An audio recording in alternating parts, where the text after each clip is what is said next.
Happy birthday to you and your organization. Thank you. Happy birthday to you and your organization. Happy birthday, dear Tech Foundry.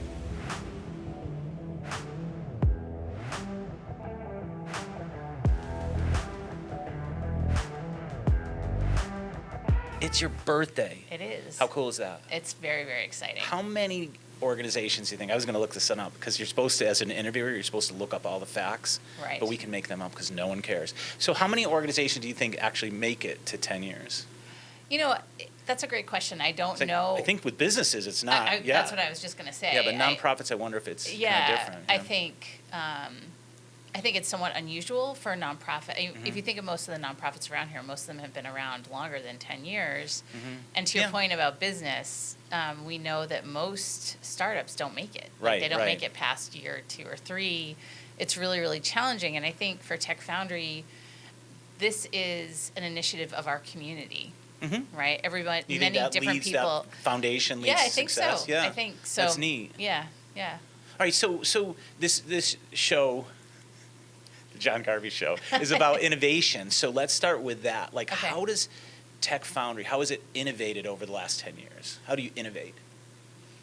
You know, I think it's a continuous process, and I think to some degree, innovation comes naturally because we're working in technology, and technology is all about innovation, right? So there's that sort of being in that sector of the economy, I think, lends itself to innovation. But I also think that, we were created to be responsive to the community's needs, whether it's to the needs of employers, in terms of which requires constant adjustment, change, feedback. Right. I think what are the needs of residents? I mean, our program has iterated multiple times to address those two sets of needs. And I think also the nature of the culture that I inherited at Tech Foundry when I started 2.5 years ago, but also have really tried to build on, is one of innovation and agility. And that's one of the reasons why I wanted to work there. How do you get that feedback, though, that allows you to respond to or be innovative? So how do you connect with businesses that tell you, we got to do this or we need that?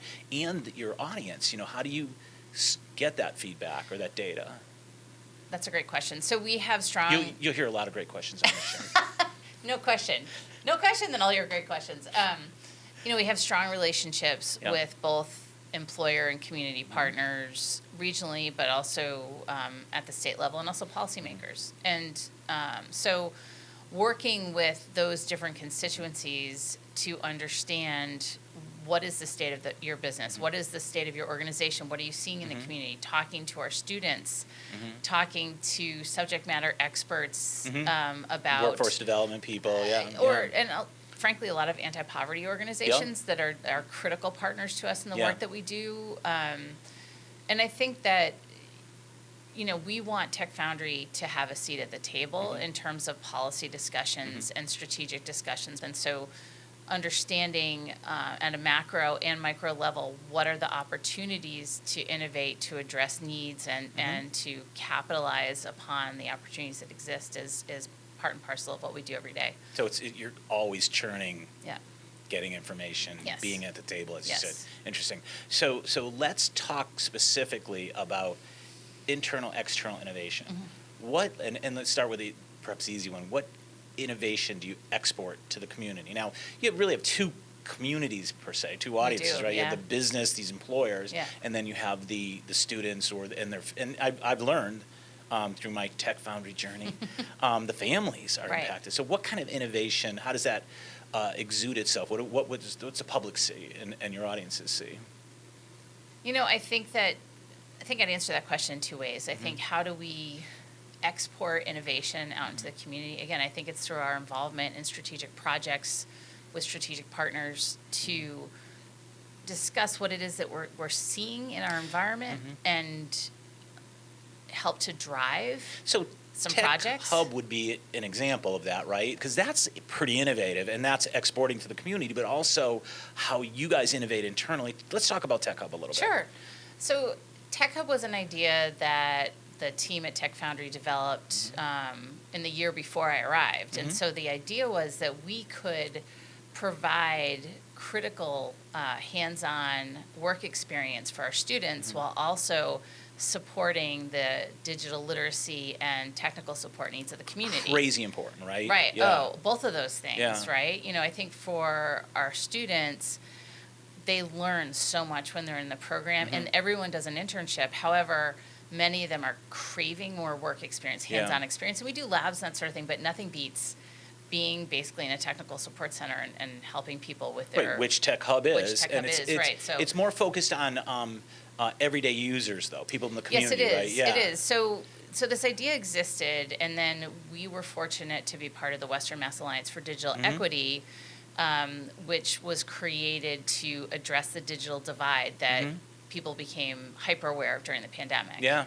And so through that partnership, which is funded through Mass Broadband Institute and through a partnership with HCC, we were able to open a physical location in downtown Holyoke where we provide digital literacy classes and one-on-one sort of training and support, but also stuff, and also technical support. And there's some equipment donations and stuff. Yeah. Yep. We also do device distribution. Right. Is there anything else like this out there locally, or to my knowledge, not locally. Yeah. I mean, there are other organizations I'm aware of in the state that are doing this grassroots level kind of thing.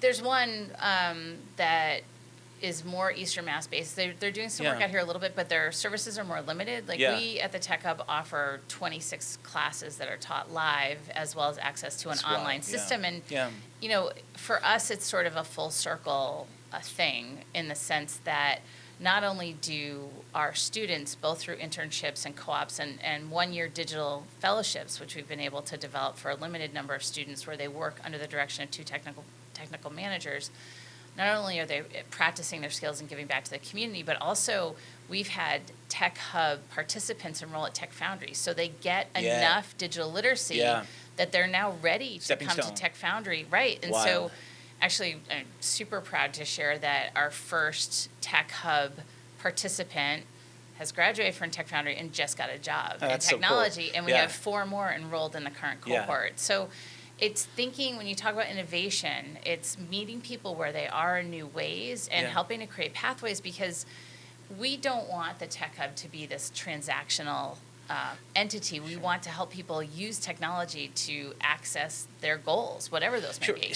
But it is transactional in a way, in that you cannot participate in employment or even in, financial literacy, all those things, without some technical component. It's just so critically important. It is. Well, in all facets of 21st century life. I guess by transactional, I mean, like, John Garvey can come to Tech Hub once because he has a problem with his computer, and we'll fix it. And as much as we'd like to see John Garvey again, we may not. So to me, that's sort of a transactional one-off. But what we hope to do is to develop longer-term relationships where people are coming back and coming back and coming back.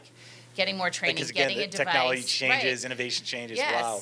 That's and wild. Also, we've integrated in order for people to earn a device, a laptop, they need to complete a minimum of 6 classes. And so we've integrated into and that's sort of an official thing that happens when someone completes 6 classes. They get their laptop, we give them a certificate, and we've added into that process, great, what do you want to do next? And how can we help connect you? So we've connected people to HCC, to Tech Foundry, to Spark E4All, the entrepreneurship organization, and we think that type of longer-term, taking the long view, is what will help build stronger communities above and beyond what we're doing. No surprise here to you, so I'm kind of reticent to say it, but when I did some other interviews for Tech Foundry, your students describe the experience as life-changing. So my clients talk about GCAI the same way. We always do. Yeah. No, but that's profound. Yes. And so, all right, how are you going to save lives in the future? What lies ahead for Tech Foundry? You guys just moved? We just moved. Okay. Yes. That's kind of big. It's very exciting. Yes, you'll have to come see our new space. We're thrilled to be there. It feels like we're launching our second decade in the space that we need to be to grow and to continue to innovate. In terms of life-changing, I think I have 2 comments. One is that I'm crystal clear, and I always want to recognize the students change their own lives, right? We that's provide, neat.